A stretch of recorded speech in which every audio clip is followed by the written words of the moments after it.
तो आज मैं आपको एक्सप्लेन करूंगी आयरन मैन के तीनों पार्ट्स। तो मूवी की स्टार्टिंग होती है अफगानिस्तान के बॉर्डर को दिखाते हुए। वहाँ पर यूएस आर्मी भी होती है जो कि किसी ऐसे आदमी का इंतजार कर रही होती है जो कि वेपन्स को डील करता था और उसका नाम था टोनी। फिर कुछ ही टाइम में हम देखते हैं कि टोनी वहाँ पर पहुँच जाता है। वहाँ पर टोनी उस आर्मी को एक मिसाइल दिखाता है और कहता है कि ये हम लोगों ने बनाया है, ये इतना ज्यादा खतरनाक है कि ये एक मिसाइल ही पूरी कंट्री को तबाह करने के लिए काफी है। और फिर वहाँ पर उसका एक्सपेरिमेंट किया जाता है। दरअसल टोनी यहाँ पर आर्मी से कोई डील करने आया था और इस डील से वो बहुत अमीर हो सकता था। उसके बाद वो यहाँ से चला जाता है, लेकिन तभी टोनी की कार पर कोई फायरिंग करने लगता है। वहाँ पर मौजूद सारी की सारी आर्मी टोनी को बचाने की कोशिश करती है, लेकिन वो लोग उन आर्मी को फायर करके मार देते हैं। टोनी अपनी जान बचाकर गाड़ी से बाहर तो आ जाता है, लेकिन उसके पास उसी की कंपनी का बॉम्ब पड़ा होता है जिसके फट जाने से वो काफी जख्मी हो जाता है। अब हमें एक दिन पहले का टाइम दिखाया जाता है जब टोनी को बेस्ट वेपन मेकर का अवार्ड मिला था। दरअसल जो कंपनी ये चला रहा था ये इसके फादर ने अपने दोस्त के साथ मिलकर बनाई थी, लेकिन जिस जगह अवार्ड दिया जा रहा था टोनी वहाँ पर मौजूद नहीं था, तो उसका अवार्ड कोई और रिसीव कर लेता है।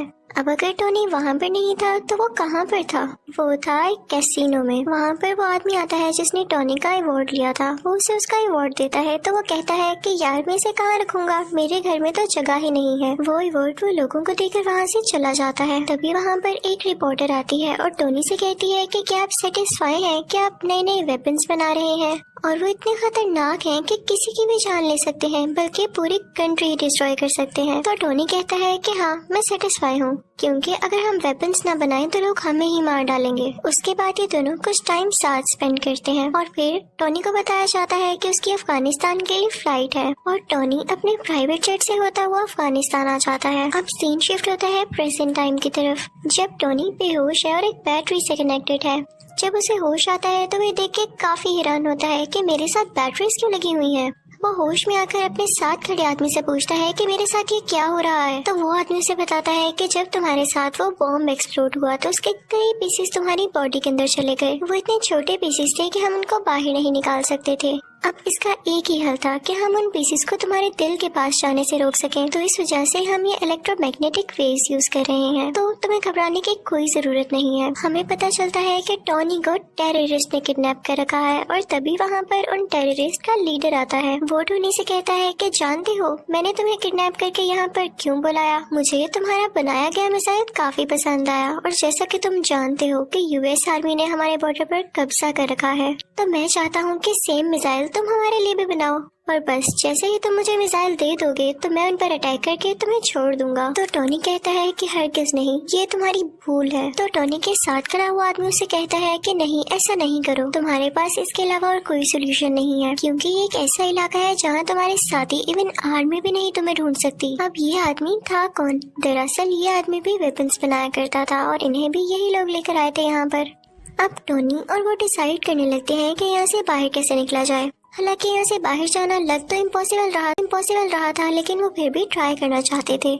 वो आदमी कहता है कि मुझे अपनी फैमिली के पास जाना है। तो टोनी कहता है कि मेरी कोई फैमिली नहीं, बस एक ड्राइवर और एक सेक्रेटरी है। तो वो दोनों सोचते हैं कि हम कोई ऐसा ड्रेस बनाएंगे जो कि बुलेट प्रूफ हो, ताकि जब हम लोग बाहर निकले और वो हम पे शूट करें तो हम पे कोई असर ना हो और हम फौरन से भाग जाएं। वो आदमी टोनी को बताता है कि तुम्हारी बॉडी में जो इलेक्ट्रोमैग्नेटिक वेव्स हैं उनको सिर्फ वही बैटरी कंट्रोल कर सकती है जो मैंने तुम्हारी बॉडी के साथ कनेक्ट की थी। अब उसको ढूंढना होगा ताकि उसको यूजफुल बनाकर हम यहाँ से बाहर जा सकें, लेकिन उस सूट के लिए इनको बहुत हाई पावर्ड बैटरी चाहिए थी जो कि इस सूट को रन भी कर सकती। दूसरी तरफ लीडर को तो यही लग रहा होता है कि शायद ये लोग मेरे लिए वो मिसाइल बना रहे हैं, तो वो उसको मटेरियल भी देता रहता है, क्योंकि वो नहीं जानता होता कि मिसाइल बनाने के लिए क्या क्या मटेरियल चाहिए। लेकिन जल्द ही जब वो सूट तैयार होता है तो इस बात की खबर उस लीडर तक भी पहुंच जाती है। उसे बहुत गुस्सा आता है और वो उस आदमी को जो कि टोनी के साथ इस सूट बनाने में हेल्प कर रहा था काफी इंजर्ड कर देता है। टोनी अपना वो सूट पहनता है और उसमें सारा सिस्टम डाउनलोड करता है। उसमें वो पावर भी ले आता है और वहाँ पर मौजूद सब लोगों को मारने लगता है और उस केव से बाहर आ जाता है अपना वही ड्रेस पहनकर। टोनी वहाँ से निकलकर सारे वेपन्स डिस्ट्रॉय करता है और अपने ड्रेस में ही मौजूद रॉकेट लॉन्चर से वहाँ से फ्लाई कर जाता है। अब वो गिरता है एक डेजर्ट में, जहाँ पर उसकी टीम उसे ढूंढ लेती है और वापस उसी जगह पर ले आती है जहाँ पर वो लोग रहा करते थे। वहाँ पर टोनी के फादर के फ्रेंड भी होते हैं जिन्होंने उनके साथ मिलकर ये वेपन कंपनी खोली थी। टोनी कहता है कि मैं लाइव आना चाहता हूँ और मीडिया के सामने प्रेस कॉन्फ्रेंस भी करना चाहता हूँ। अब हम देखते हैं कि टोनी पूरे मीडिया से बात कर रहा होता है। वो कहता है कि मुझे अफगानिस्तान के लोगों ने किडनैप कर लिया।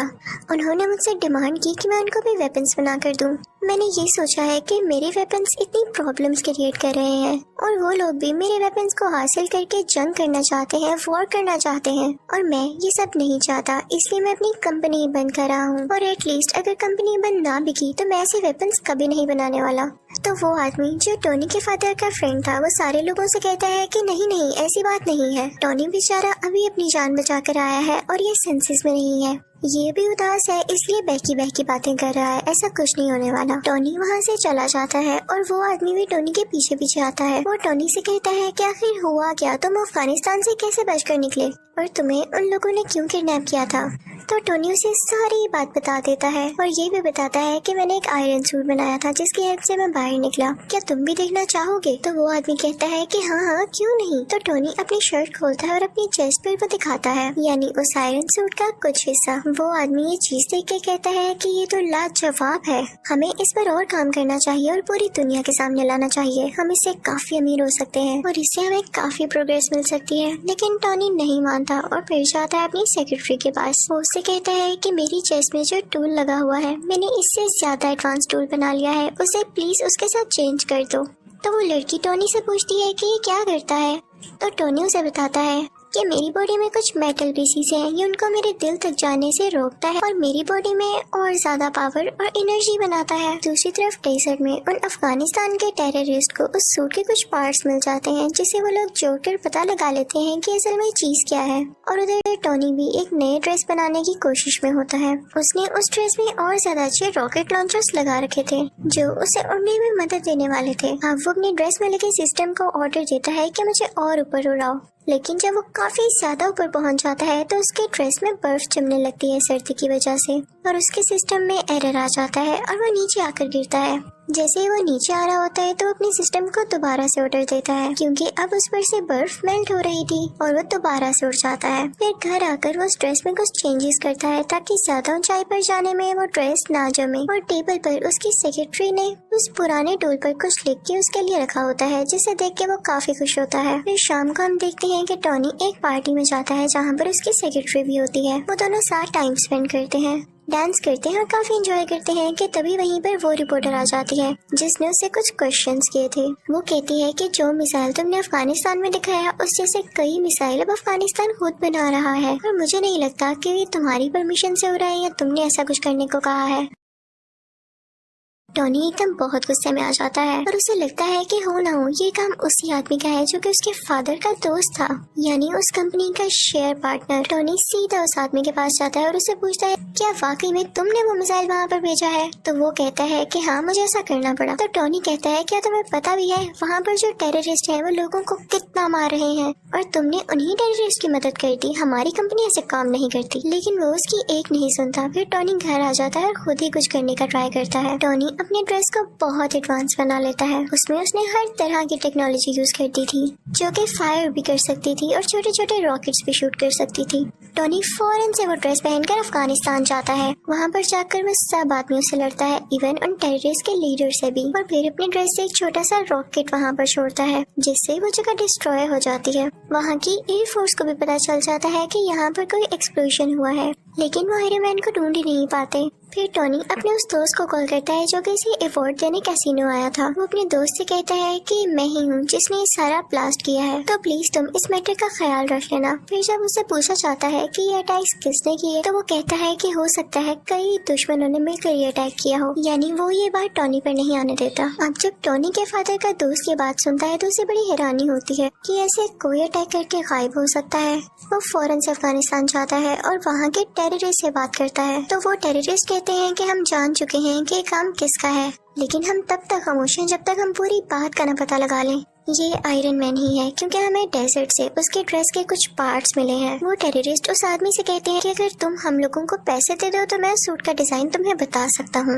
लेकिन टॉनी के फादर का दोस्त ऐसा नहीं करता, बल्कि उन लोगों को डरा धमका कर वो ड्रेस अपने साथ ले आता है। टॉनी को पता चल जाता है कि उसका पुराना ड्रेस किसी ने चुरा लिया है। वो फौरन से अपनी सेक्रेटरी के पास जाता है और उससे कहता है कि कैसे भी करके मुझे उसको रोकना होगा कि कहीं ये सारी इन्फॉर्मेशन लीक न हो जाए और वो मेरा नाम, मेरी आइडेंटिटी यूज करके हर जगह तबाही फैलाए। अब टॉनी की सेक्रेटरी उस आदमी के ऑफिस जाती है, यानी वही आदमी जो टॉनी के फादर का दोस्त है। वो सारी इन्फॉर्मेशन उसके कंप्यूटर से कॉपी करने लगती है और साथ ही साथ उसे ये भी पता चलता है कि यही वो आदमी था जिसने टॉनी को किडनैप करवाया था उन टेररिस्ट से, क्योंकि ये नहीं चाहता था कि टॉनी का इस कंपनी में जरा सा भी शेयर हो। ये सुन के वो काफी हैरान होती है और वहाँ से जाने ही वाली होती है कि तभी वहाँ पर वही आदमी आ जाता है जिसके कंप्यूटर से वो डेटा चुरा रही थी, लेकिन वो उसे बातों में लगा के वहाँ से चली जाती है। अब वो आदमी भी इतना कोई इनोसेंट नहीं था, उसे पता चल जाता है कि ये लड़की मेरे कंप्यूटर से सारा डेटा चुरा गई है। जब वो लड़की सारी इन्फॉर्मेशन लेके वहाँ से निकल रही होती है तो एक आता है और कहता है कि आप टॉनी को जानती है ना, कि आप टॉनी से मेरा इंटरव्यू करा देंगी,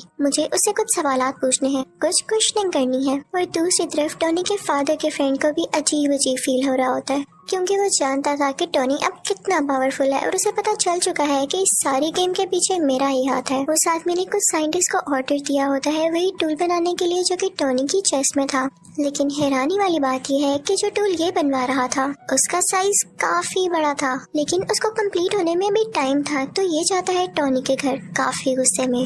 वो टॉनी की बॉडी को डीएक्टिवेट करके उसकी चेस्ट में से वो टूल, यानी जब उसका हार्ट था, वो ले जाता है, जिसकी वजह से टॉनी बहुत डाउन फील करने लगता है और उसके बगैर वो ज्यादा देर जिंदा रहने वाला नहीं था। कि तभी टॉनी को याद आता है कि उसकी सेक्रेटरी ने उसे एक पुराना टूल भी दिया था। वो फौरन से उसको लगा लेता है और अपना ड्रेस दोबारा से अपनी बॉडी पर ले आता है। अब टॉनी के फादर का फ्रेंड तो टॉनी का वो टूल लेके जा चुका था। उसने अपने पास काफी बड़ा आयरन जायंट बना रखा था जिसका वो नाम रखता है आयरन मॉन्गर। वो आदमी वो टूल जो टॉनी की चेस्ट से निकाला गया था उसके अंदर डाल देता है, जिससे वो एक्टिवेट होने लगता है। उसमें कई पावर्स आ जाती हैं, लेकिन इतनी ही देर में असली आयरन मैन भी वहाँ पर पहुँच चुका था और अब इन दोनों में काफी ज्यादा फाइट होती है। अब वो दोनों लड़ते लड़ते रोड पर आ जाते हैं। तभी आयरन मैन को याद आता है कि अभी तक ये सूट पूरी तरह ठीक नहीं हुआ, यानी अभी भी ये कई ज्यादा हाइट पर जाकर फ्रीज हो जाएगा। वो फौरन से ऊपर उड़ने लगता है ताकि आयरन मॉन्गर भी उसका पीछा करे, और जब वो लोग बहुत ऊपर पहुँच जाते हैं तो आयरन मॉन्गर का ड्रेस जमने लग जाता है, फ्रीज होने लग जाता है और वो अजीब सा होकर थोड़ा डल होकर नीचे गिरने लगता है। लेकिन तभी नीचे आते ही वो दोबारा से एक्टिवेट हो जाता है और वो आयरन मैन पर अटैक करने लगता है। अब ये दोनों पता है कहाँ आकर गिरते हैं? उसी लैब पर जहाँ पर ये बहुत बड़ा टूल बनाया जा रहा था। इस टूल को उसी आदमी के साइंटिस्ट बना रहे थे जो टॉनी के फादर का फ्रेंड था। अब आयरन मैन अपनी सेक्रेटरी को फौरन से कहता है कि तुम ये टूल एक्टिवेट कर दो, मैं यहाँ से फौरन से भाग जाऊंगा और इसका सारा का सारा इफेक्ट इस आयरन मॉन्गर पर हो जाएगा, क्योंकि ये नहीं जानता होगा कि टूल स्टार्ट होने वाला है। वो लड़की ऐसा ही करती है, उसमें काफी ज्यादा रेज निकलती हैं जो कि आयरन मॉन्गर के गिर्द आ जाती हैं और इन रेज की वजह से आयरन मॉन्गर मारा जाता है। अब अगले दिन हम देखते हैं कि टॉनी की प्रेस कॉन्फ्रेंस होती है और सारे उससे क्वेश्चन कर रही होती हैं कि क्या आप ही हो आयरन मैन? तो उसके पास एक आदमी आता है और कहता है कि नहीं, आपने ये नहीं कहना, आपने ये कहना है कि उसमें आपका बॉडीगार्ड था और उन दोनों में आपस में कोई पर्सनल इश्यूज की वजह से लड़ाई हो रही थी और आपके फादर के फ्रेंड भी नेचुरल डेथ मरे। लेकिन टोनी वो स्क्रिप्ट उठा के सब लोगों के सामने चला जाता है। तभी उसका दोस्त उसके कान में कहता है कि जो भी बात सच है वही बोलिएगा। आयरन मैन सबके सामने बोल देता है, आई एम आयरन मैन। यानी अब सबको पता चल चुका था कि असली आयरन मैन टोनी ही है। और इसी के साथ आयरन मैन पार्ट 1 यही खत्म हो